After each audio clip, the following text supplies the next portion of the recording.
Viva Voz, com Vera Magalhães.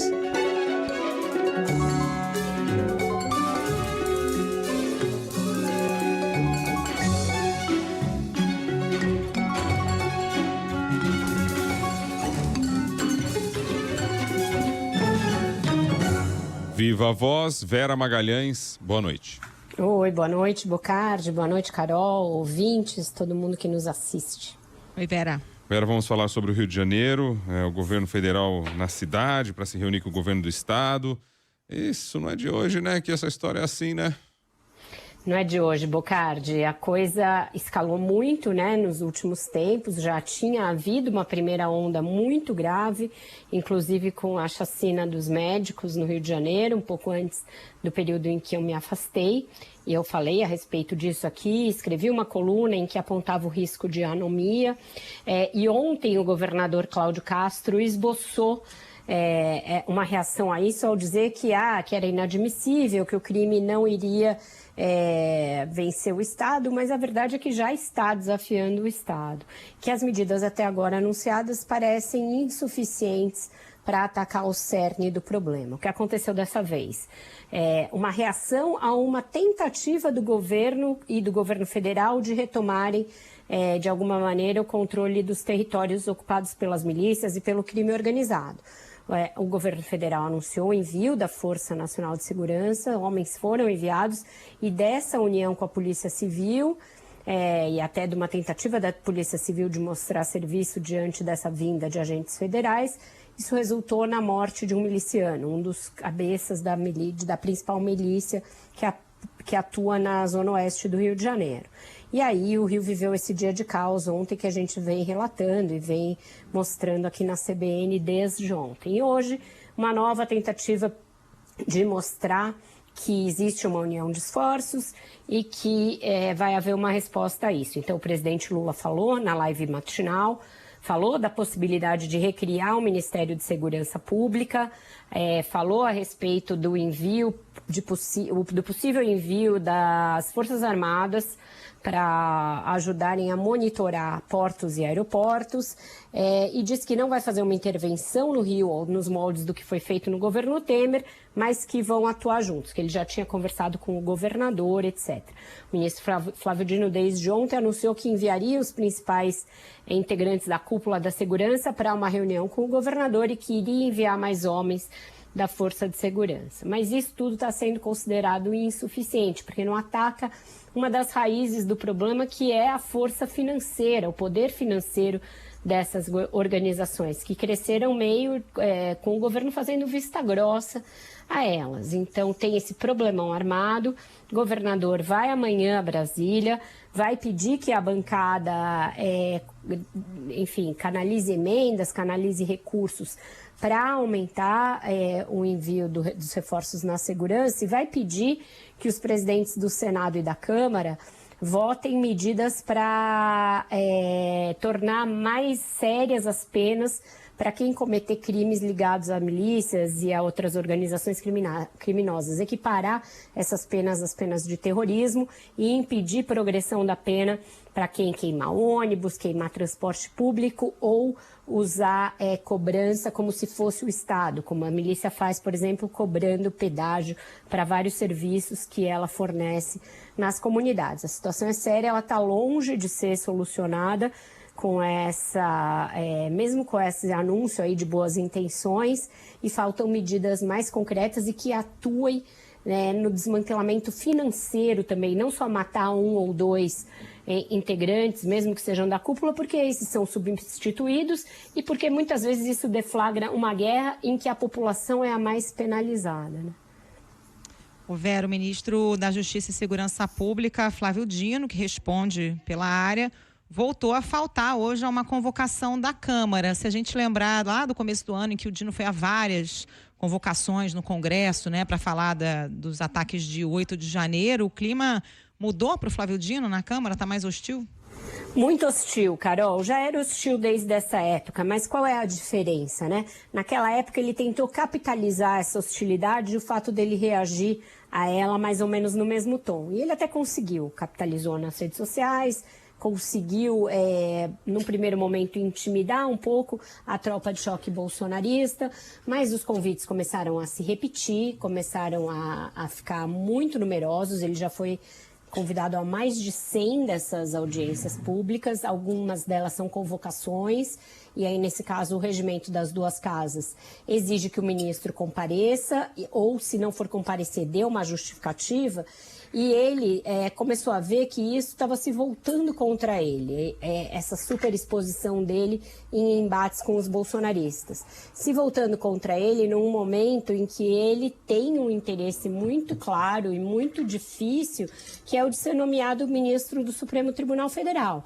Então, ele não quer fazer nada que cause ruído nesse momento em que o presidente está na reta final dessa escolha. Então, por isso ele não tem ido. Essa é a verdadeira razão pela qual ele não tem ido. E qual foi a razão que ele usou para dar a justificativa para não ir? Ele mandou um ofício ao Arthur Lira dizendo que ele temia pela sua integridade física, caso ele fosse à comissão, que algo poderia acontecer para ele, que ele era alvo de grave ameaça, pelo fato de que alguns integrantes da tropa de choque bolsonarista, que integram a Comissão de Segurança, que foi a que o convocou, já terem feito ameaças para ele nas sedes, em eventos pró-armas, etc. Isso não foi suficiente, essa justificativa, e esses deputados estão dizendo que vão à PGR com uma representação por crime de responsabilidade contra o Flávio Dino, por ele não ter comparecido ao depoimento. Então, a coisa está ali muito conflagrada. O risco que existe para ele qual é? Que essa conflagração atinge o Senado, e o Senado é quem tem de votar a indicação de ministro do Supremo. E que, diante disso, o Lula olhe para o cenário e ache que nomear o Dino vai ser criar muitas arestas, vai ser criar muito desgaste e desista de nomeá-lo para o Supremo. Então, esse é o principal cenário posto aí diante do ministro. Isso que está fazendo ele se recolher, ficar mais preservado, na expectativa de não queimar o próprio filme para essa indicação. É demais, né? Essa coisa de agressão aí, Vera, isso aí também não é o caso, né? Bom, esperamos que não. A gente já viu muita coisa bizarra, mas realmente uma agressão com arma, porque ele fala isso, que os deputados andam armados, e que então tinha uma grave ameaça de sua integridade física. Imaginar que um deputado vá sacar uma arma para um ministro de Estado dentro de uma comissão da Câmara realmente seria levar ao máximo uma situação muito conflagrada. Então, também tendo a imaginar, Bocardi, que isso é um exagero retórico bastante grande. Mas lembrando que a gente, há um ano, exatamente ontem, viu um deputado e um presidente de partido sacar fuzil para atirar em agente da Polícia Federal. Então, dizer que eu duvido de alguma coisa, não duvido de mais nada no Brasil. No Brasil, tudo é possível, mas, enfim, não há indícios nem clima nesse momento que demonstre isso. Mas, enfim, é o direito dele também. E aí, cada um que faça a sua avaliação. Mudando de assunto, no Congresso tem uma espécie de pauta-bomba com a Comissão de Assuntos Econômicos do Senado, porque aprova a prorrogação da desoneração da folha e outros projetos, enquanto que Fernando Haddad tenta aumentar a arrecadação. Essas coisas têm que andar juntas, né? Mas estão andando bem na contramão, Bocardi. A pauta-bomba anda bem mais rápido do que a pauta de arrecadação, e isso é um motivo de preocupação grande para o Fernando Haddad. Ele ontem teve uma série de reuniões, ele está tentando desarmar esses gatilhos, mas não está sendo possível. Como o governo ficou ali muito tempo ausente e o Congresso sem votar os projetos no Executivo, os senadores e deputados começaram a colocar esses projetos que são dos seus interesses ou do interesse dos lobbies que eles representam para andar. E a CAI do Senado tem sido um terreno fértil para esse tipo de projeto. Esse que amplia até 2027 a desoneração da folha de muitos setores da economia, ele foi aprovado hoje na CAI e também hoje já teve a urgência aprovada para o plenário do Senado. Então, tudo indica que ele passará hoje ou amanhã no plenário do Senado. Ele significa alguns bilhões aí em termos de o governo deixar de arrecadar, porque ele desonera a folha, então ele significa que o governo não é que vai gastar, mas vai deixar de arrecadar.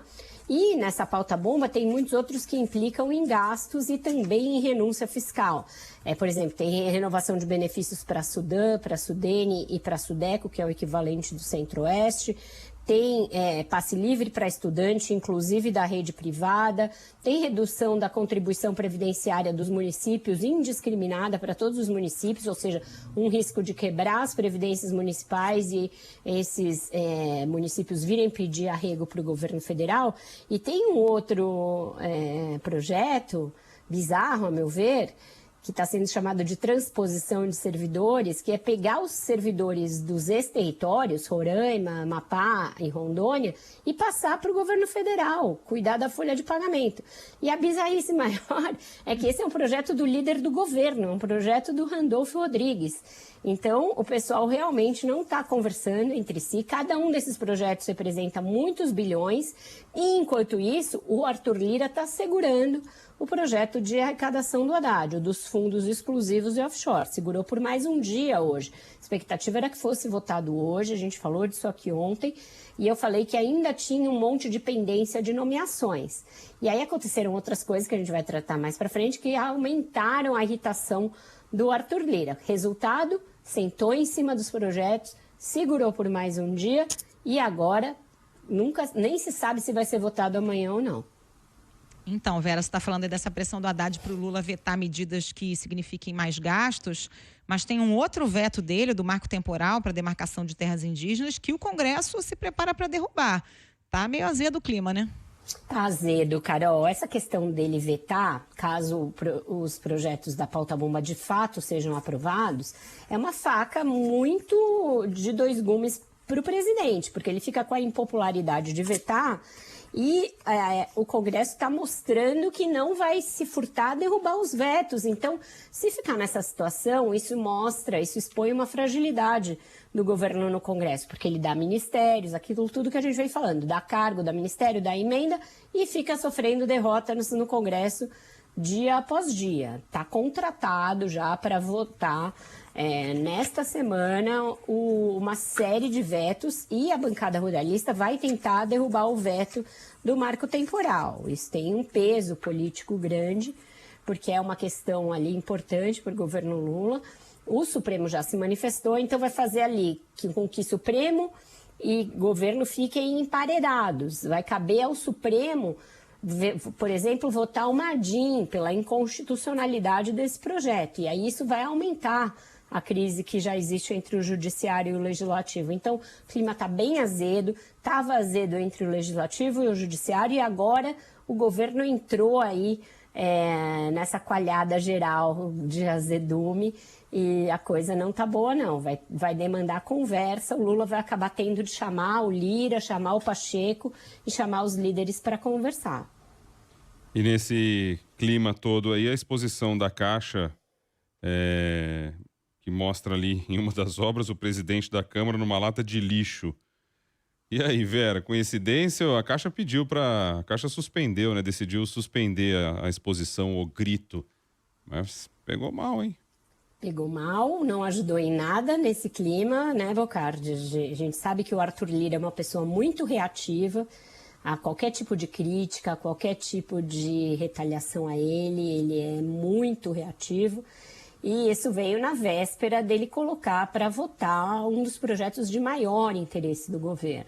Então, é uma daquelas situações que a gente tratou aqui já em algumas ocasiões, em que o governo dá pano para manga para a crise. A gente falou um pouco antes das minhas férias também daquela apresentação no Ministério da Saúde, que tinha ali uma performance erótica e que deu muito pano para manga para a oposição.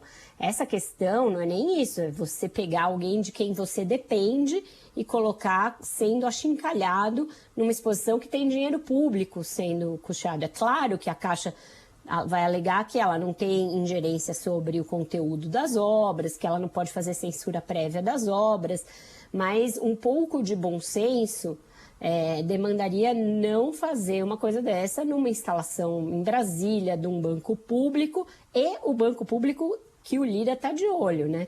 Então a gente fica pensando, foi só coincidência ou é a direção da Caixa tentando dar uma espicaçada no Lira e dizer aqui não passará? Então fica essa dúvida, é uma dúvida que também atingiu vários integrantes do governo que não gostaram nada dessa história, mas eu acho que isso contribuiu para ele adiar por mais um dia a votação dos projetos do Haddad. Ô Vera, no fronte externo, que tem atraído também, concentrado muitas atenções do Lula, teve um novo ruído sobre o posicionamento em relação à guerra entre Israel e o Hamas. Teve uma postagem, né, de uma conselheira de Itaipu, tesoureira do PT, que disse, entre outras coisas, que Israel não merece ser Estado. Qual a reação do governo? Olha, Carol, também não caiu bem. Ela fez uma postagem pedindo desculpas e dizendo que era uma coisa que ela dizia em caráter pessoal, mas que não era posição nem do governo e nem do PT, e que, portanto, ela arcava com as consequências, né? Mas esse é um caso em que não deverá haver uma demissão, como houve do presidente da EBC, porque ali era um cargo comissionado na própria administração federal, na própria administração direta, no governo. Esse é um cargo de conselheira numa empresa binacional, na qual o governo é acionista e ela é nomeada pela presidência da República. Então, pelo que eu apurei, eu conversei com pessoas a esse respeito, ela não deverá ser afastada. Mas o PT reiterou que é uma posição pessoal da sua tesoureira, ela é tesoureira do PT também, e a Itaipu evitou comentar. Esse tipo de postagem e as postagens históricas que estão sendo resgatadas de petistas, de ministros, etc., pró-Hamas ou pró-Palestina, têm sido muito usados na guerra de narrativa para tentar vincular o governo ao Hamas. O governo vem evitando o quanto pode isso. Ontem no Roda Viva a gente entrevistou o ministro da SECOM, Paulo Pimenta, e ele ficou o tempo inteiro tentando desvincular o governo de postagens desse tipo, de posicionamentos desse tipo, reiterando que a posição do Lula é por uma solução com 2 estados e o fim da violência. Então, essa é a posição oficial, mas a guerra de narrativas está muito forte e cobrando do governo e do PT esses posicionamentos antigos e atuais dos seus integrantes ou simpatizantes ou partidários. Parece com a dificuldade de assumir, né, o Hamas como um grupo terrorista de fato, assim, tudo com meias palavras, né, Vera?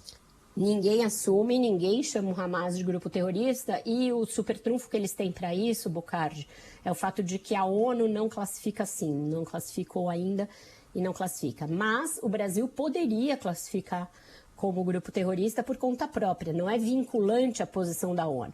E aí o que eles dizem mas a nossa tradição diplomática é seguir a classificação da ONU. Parece uma desculpa para algo que eles fariam se quisessem, mas existe esse vínculo histórico, ele está documentado em fotos, em textos, em postagens nas redes sociais, e dele vai ser difícil muitos petistas se desvincularem.